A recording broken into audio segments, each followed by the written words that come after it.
Are the parties ready? Okay. Our next case is State of Iowa versus Montreal Shorter. The state is represented by Zachary Miller. Mr. Shorter is represented by Vidhya. Reddy, you may present your case. May it please the court, counsel. My name is Vidhya Reddy. I'm here on behalf of defendant appellant Montreal Shorter.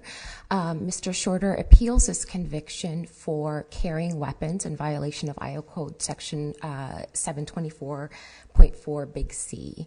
On appeal, he urges that he should be afforded a new trial because the district court erroneously submitted over his objection a marshalling instruction which bypassed any requirement of a jury finding on a necessary element of the offense. Specifically, while the underlying statute requires as an essential element proof that defendant was carrying the weapon, the district court, over defense objection, amplified the statutory language in the marshalling instruction to instead direct the jury to convict if it finds either possession or carrying of the weapon.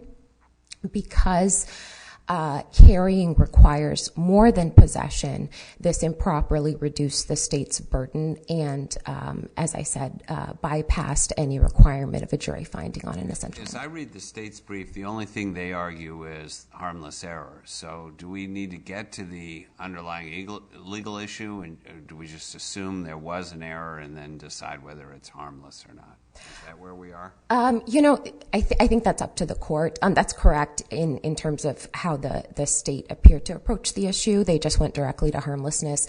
The Court of Appeals also seems to bypass the question of whether it was error to include possession in the marshalling instruction. The Court of Appeals does note that, citing this Mascarello U.S. Supreme Court case, that carries includes as a requirement some element of possession. So the Court of Appeals opinion does say, we're not sure if it was error to submit the possession supporting instruction versus inclusion of possession in the marshalling instruction. So I think it's up to the court either way. Well, if an element is improperly instructed, is that subject to harmless error analysis? Defendant's position is that it's not. Certainly, that's a question that this court has repeatedly raised, both in Schuler and in post-Schuler cases, cited an additional authority by defendant, and hasn't directly addressed. And but in Schuler, our court does note that while there's old case law in Iowa that applies harmless error analysis even in the case of a missing element, the more modern trend or approach in Iowa cases has been to differentiate between when the instructional error implicates a missing essential element versus where it's some other type of instructional error. And Can I follow up on that point? Earlier you had said this was instructed in some ways like alternate theories, that the state could prove possession or carrying, right? And if you think about it that way, we have different rules regarding general verdicts with respect to alternate theories, right? And how we would evaluate harmlessness versus missing elements or misdefined elements.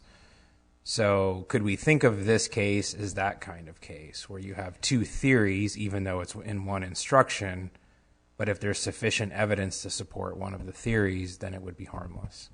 So I think that brings up an interesting point in terms of some tension in U.S. Supreme Court case law on that issue, because so in the 1999 U.S. Supreme Court's case in Nader, the U.S. Supreme Court did apply harmless error review to the case of a missing element.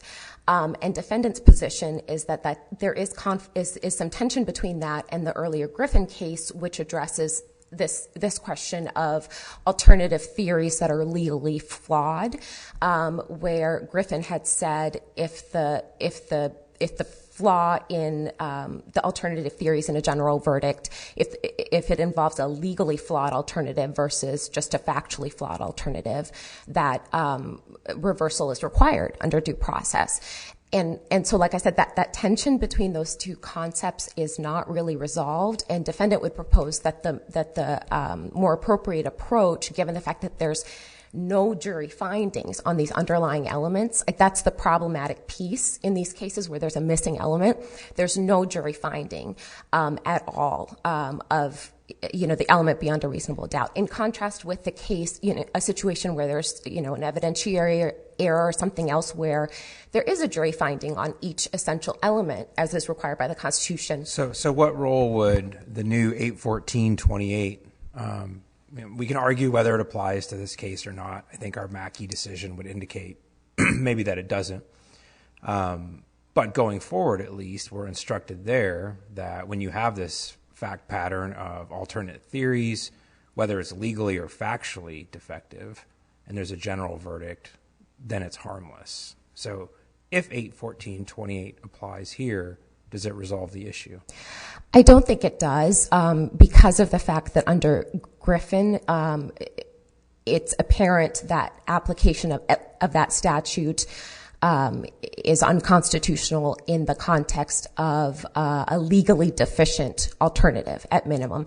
I would say that I think there's an argument that there's additional problems with that statute beyond retroactivity, and to the extent this court wants to address that in this decision, I would welcome supplemental briefing on that. But at minimum, I think Griffin resolves the fact that application of that statute to a situation where there's a general verdict with a legally flawed alternative rather than a factually flawed alternative is unconstitutional under federal due process and Griffin at minimum. What's the difference between carrying and possession under this statute? Defendant's position is possession is broader than carrying. So carrying requires possession, but is not satisfied solely by possession. So the case law on that, the Iowa Court of Appeals decision in Thompson, which then relies on this U.S. Supreme Court Mascarello case, recognizes that there's both kind of a primary and a secondary meaning of carries in terms of the plain meaning.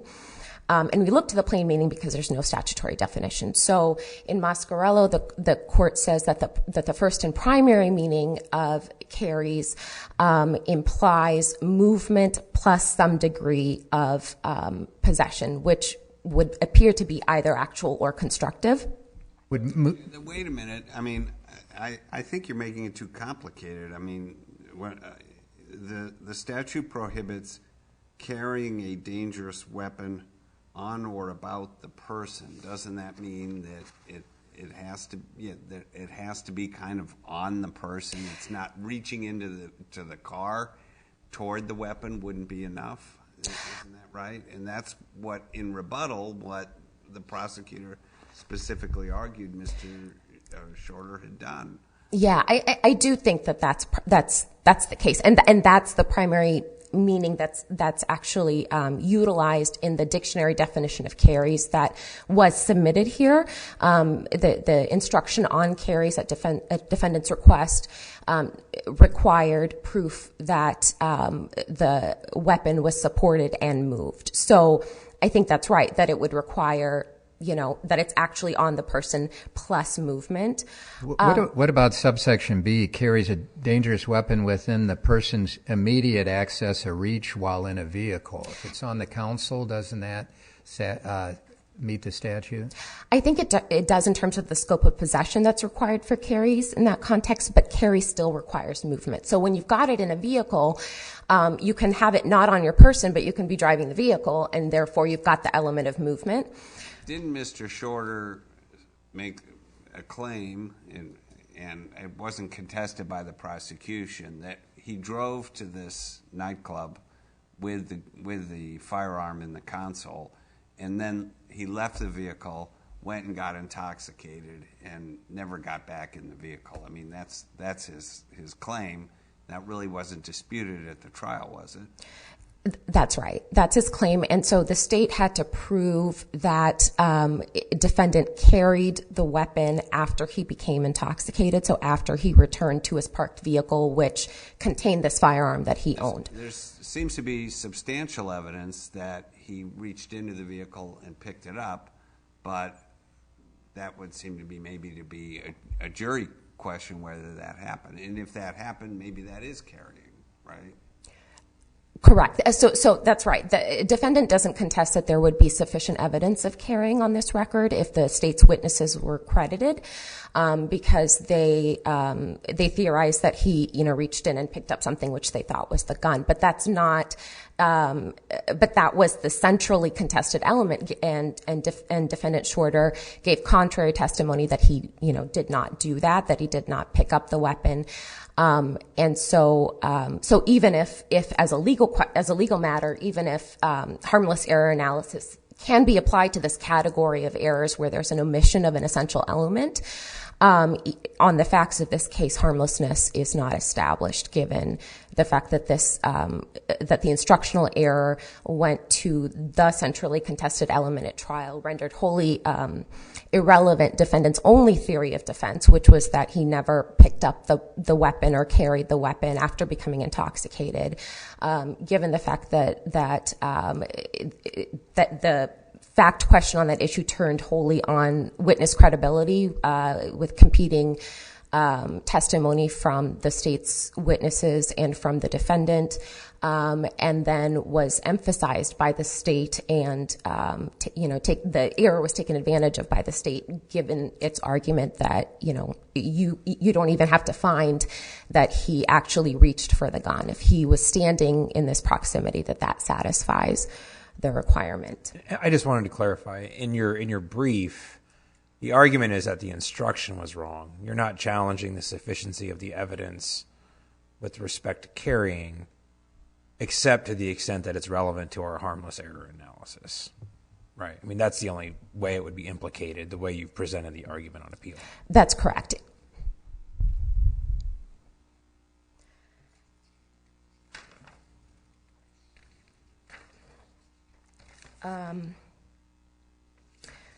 With that, unless there are additional questions, I would cede the rest of my time.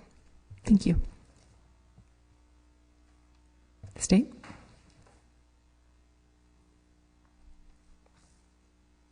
May it please the court, counsel. My name is Zach Miller, and I represent the state of Iowa in this case. And we would ask that this court apply the harmless error analysis that both parties asked to be applied in their briefing, and that the Court of Appeals did apply, and under that analysis, the error, if any, in the instruction was harmless. And I think, responding to the defendant's point that his theory of defense was wholly undermined, that's not true. The defendant said that he never went up to the car, he wasn't near the door, he never touched the gun, and so we know the jury rejected that testimony and convicted him, because standing 15... Here is the last thing the prosecutor said, essentially, in rebuttal argument before the case was submitted. I feel completely comfortable that any rational person that looks at this evidence will determine what happened that night. And what happened that night is simply that the defendant went for his gun, and he was within reach of it when he reached in, meaning reached into the vehicle, and that makes him guilty. Now, if you read 724-4C literally, how does that make him guilty? I agree with you, Your Honor, that I couldn't see exactly how the instruction is correct in this case, and that what it adds is constructive possession within the car.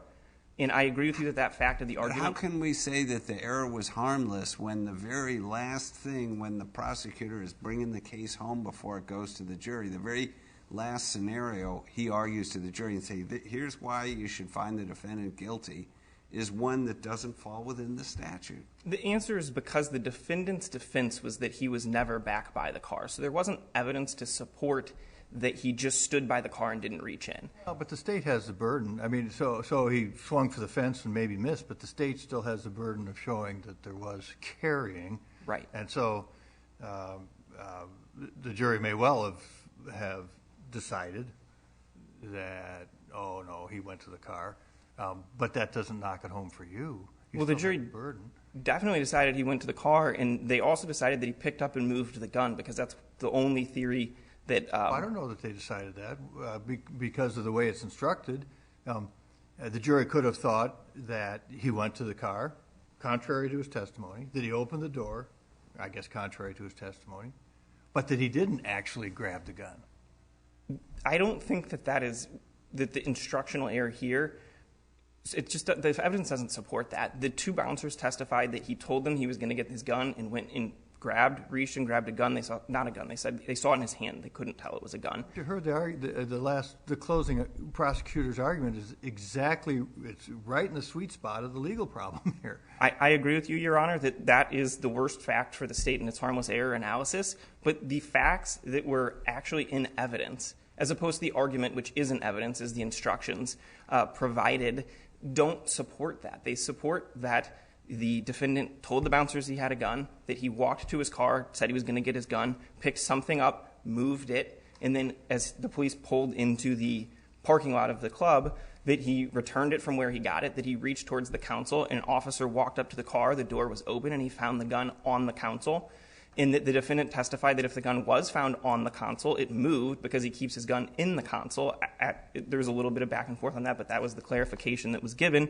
And all of that evidence showed that he moved the gun, and that satisfies carrying under either version of the statute. I think you're right about the evidence probably could have gotten them there, but that last argument by the prosecutor, doesn't that relieve the jury from maybe even talking about the X, Y, and Z, and all they really needed to talk about was A, B, and C? How would we ever know that didn't make a difference to the jury on how far to take their deliberations? You definitely can't know in the sense of going into the jury's mind, but you can know that from the evidence that was submitted, that no one said, neither the defense nor the prosecution's evidence, that he reached in and didn't touch the gun and reached back out. The evidence is that he grabbed the gun, but you can't see in their mind. So if that is what the court requires, then, But I mean, it's not like, the jury is at McDonald's and they have to order the combo meal.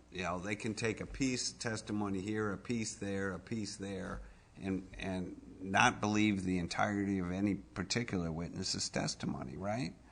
They could. That's true. Here's what's troubling then. When you add this to the instruction, the court gave a series of possession instructions, including constructive possession, and clearly, I think under the scenario where he's by the car and reaches in, under a constructive possession theory, he has constructive possession. But he's not carrying it under the statute, and that's a big difference, right? I agree that would be, under the instruction, a crime, but probably not under the statute. But the evidence just didn't support reaching that conclusion, and so for that reason, the error was harmless here. Do you agree with with Ms. Reddy's characterization of the Griffin case, and as she posits it, if this is an alternate theories type case and one of the theories is just legally deficient, then reversal is required? I think that if the evidence supports both theories that were presented, reversal is not required on a general verdicts case.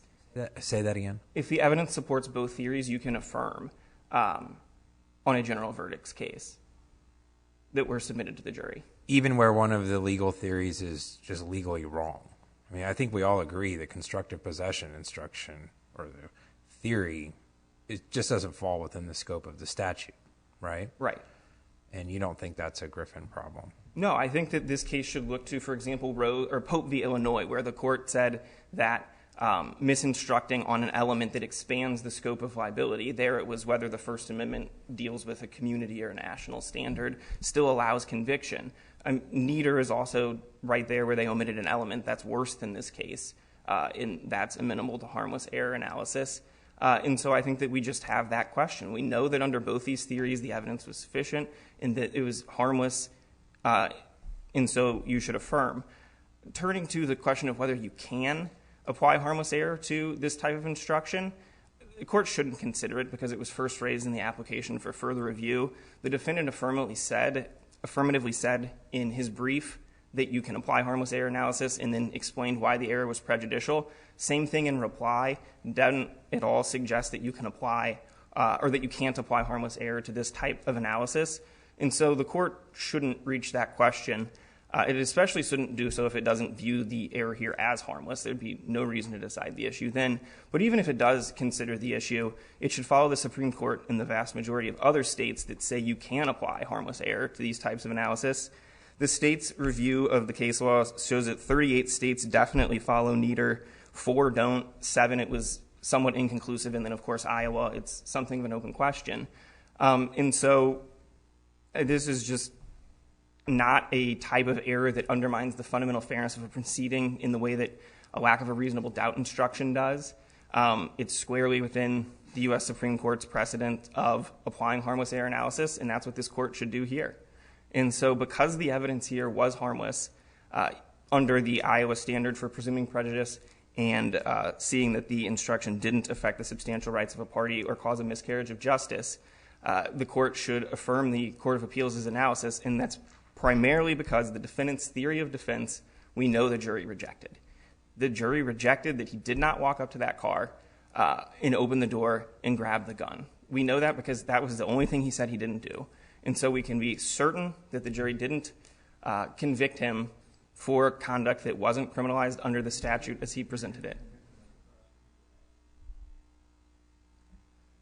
Yes, because the evidence did not support that theory.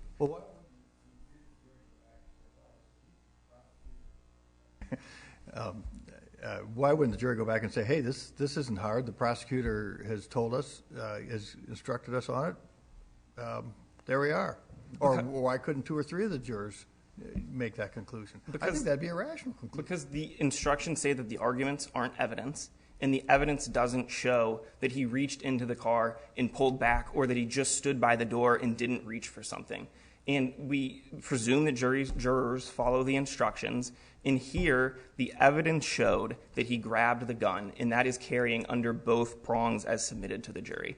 As a public policy matter, and I think this relates to Justice Appel's question, why would we want to have a rule that encourages the prosecutor to push for the most expansive interpretation of the statute possible? It doesn't seem to me in this case to be a reasonable reading of the statute, given that possession is used, and then argue it to the jury, and then just claim, well, harmless error because I proved other theories.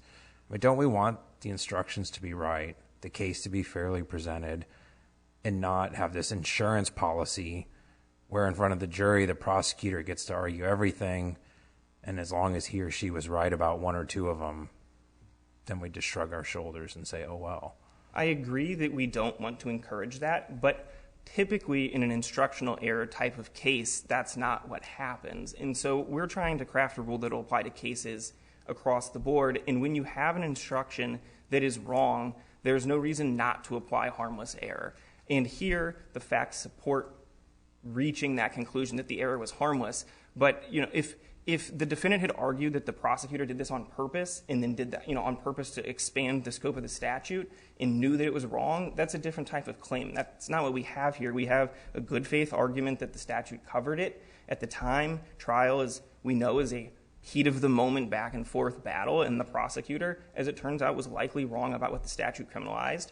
And once the instruction was approved, he was within his rights to make that argument to the jury. And so I don't think we have a bad faith type of case. We're crafting a rule for jury instructions in general, and it would be very inefficient to reverse any case that had an instruction in the jury's instructions, because that happens with regularity, unfortunately. Happens with regularity? There's an instruction in jury instructions. There's, a mistake in jury instructions. Really? Yeah. Well, that's problematic, isn't it? My heavens. We expect the juries to follow the instructions, and you're saying close enough for government work is what I hear you saying? No, I think that people make decisions in the heat of the moment all of the time. We don't know before a thing is interpreted what exactly it means all of the time. And people just make mistakes. We're human. It happens. And when you have a mistake that doesn't impact substantial rights, the harmless error analysis is appropriate. I agree with you that this might be a situation that's subject to harmless error. And I also tend to be the viewpoint that if we send the case back, the likelihood of him getting convicted again is pretty good. But don't we need to have a really, really, really high degree of comfort to say that this instructional error to an instruction that was objected to was really, really harmless? I mean, yes, we do. We apply because the defendant asked for the typical instructional error standard of presumed prejudice and reverse unless the record shows that the substantial rights the defendant weren't injured or there was no miscarriage of justice. That's what we apply. Had he asked for a constitutional error instruction, the state would have to prove harmless error beyond a reasonable doubt, which is obviously a very high standard. We can meet that lower standard in this case, that overcoming that presumption of prejudice based on the evidence as I've described it and as the Court of Appeals agreed that it was harmless. And so for that reason, this state would ask that this court affirm Mr. Shorter's conviction. Thank you.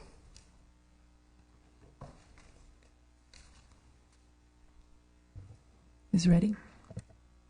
Thank you. So addressing the harmless error analysis question, first, the question of whether this category of error where there's an omission of an essential element can ever be harmless. So I would emphasize again what Schuler discussed as the more modern approach in Iowa to not apply harmless error analysis in the context of a missing essential element. And I would in particular emphasize... Why are you characterizing this as a missing essential element? I guess I'm not understanding that. The elements were all instructed. This is a case of additional theories or elements. There's nothing missing on carrying.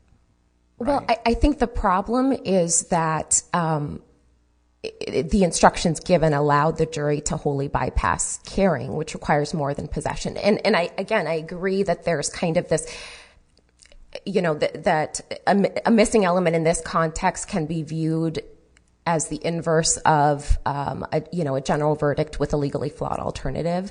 And again, I would emphasize that tension between Nader and Griffin on that question, because really, Griffin really is a conclusion that due process requires reversal in the context of a legally flawed alternative, because, we don't know that the jury found all the necessary elements or the legally correct, alternative. But in either event, I think it can be characterized as both because of the fact that carrying required more than possession.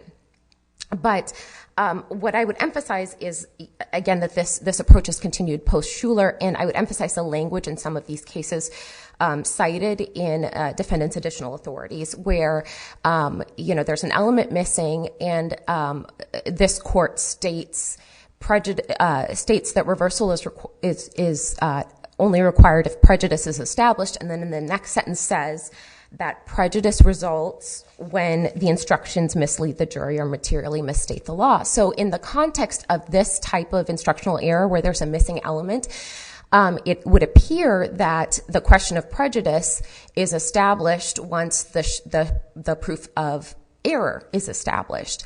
And so again, that in this particular context, these errors cannot be harmless, would appear to be supported by all these cases and that language. And in terms of the state's argument that defendant, discussed harmless error or said that this error was not harmless, and that harmless error analysis applied in the initial brief, I would again emphasize that what appears to be the rule is that generally harmless error analysis applies to instructional errors, but where the instructional error is the omission of an essential element, the error cannot be harmless. And that's the legal rule that we would advocate. But again, even assuming this court doesn't wish to resolve that question and apply or adopt that legal rule.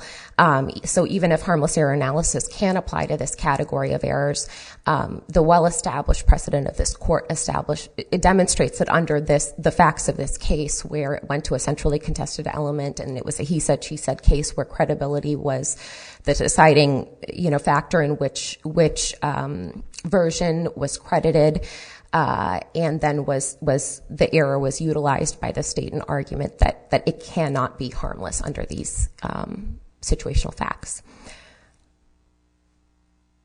One question to the side of what we've been talking about the whole time is this jury instruction on prior statements. Why do we keep seeing this language, this stray language, as if it were said in court?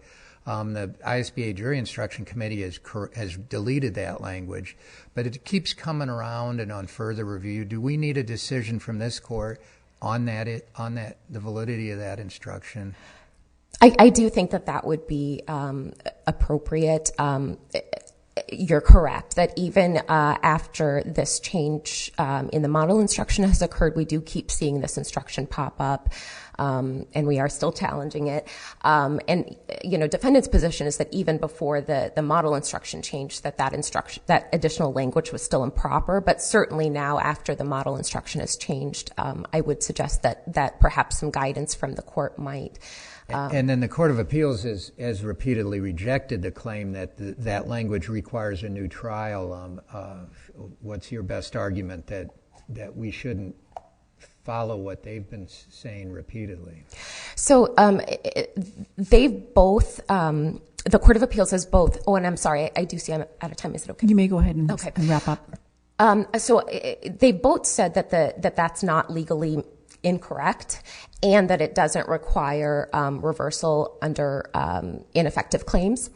And defendant's position is that that's incorrect on both alternatives, or on both matters, both that it is legally incorrect and that the prejudice results from the fact that, if the jury is told to basically artificially inflate the defendant's pretrial statements to the level of sworn in-court testimony and then compare that with potentially conflicting in-court testimony, that creates inherent thumb on the scale against crediting the defendant's sworn testimony.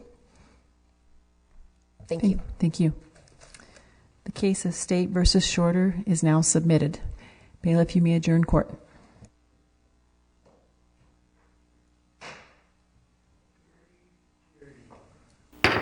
Hear ye, hear ye. The Honorable Supreme Court of the State of Iowa is now adjourned.